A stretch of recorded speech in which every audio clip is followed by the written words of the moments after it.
Garis pemisah antara kemuliaan dan kehinaan.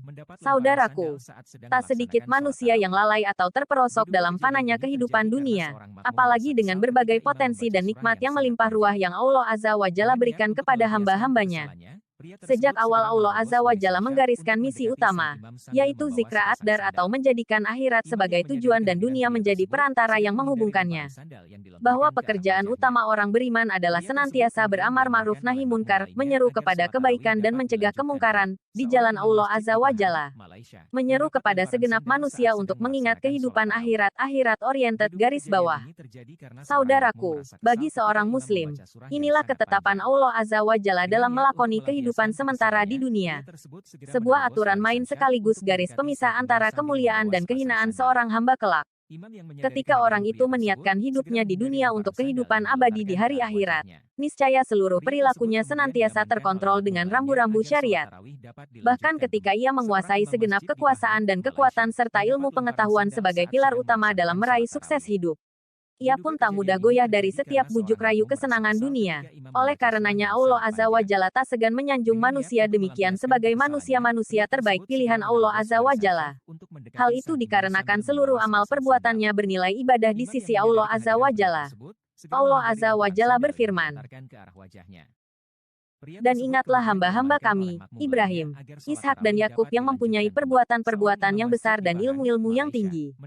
Sesungguhnya kami telah mensucikan mereka dengan menganugerahkan kepada mereka akhlak yang tinggi yaitu selalu mengingatkan manusia kepada negeri akhirat.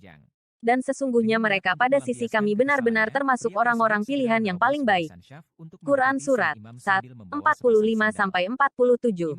Menurut Mufasir Abdurrahman As-Sa'di, para nabi yang digelari Al-Mustafaina Al-Ahyar orang-orang pilihan di sisi Allah disebabkan mereka banyak mengingat mati dan hari akhirat. Dengannya, hati mereka tenang menghadapi godaan dunia. Jiwa mereka khusyuk menghamba hanya kepada Allah Azza wa Jalla. Di waktu yang sama, orang-orang pilihan Allah Azza wa Jalla itu kian bergairah menunaikan aktivitas yang berdimensi sosial.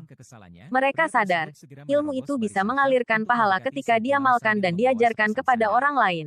Mereka yakin, kekuasaan tersebut baru bermanfaat jika dimaksimalkan untuk mengayomi seluruh lapisan masyarakat. Saudaraku, dalam ayat di atas, secara tersurat akan menyebut sebagian rahasia kemuliaan Nabi Ibrahim dan keturunannya, yaitu ulil aidi dan ulil absar. Dalam tafsirnya, Ibnu Katsir merangkum pendapat terkait dua potensi tersebut.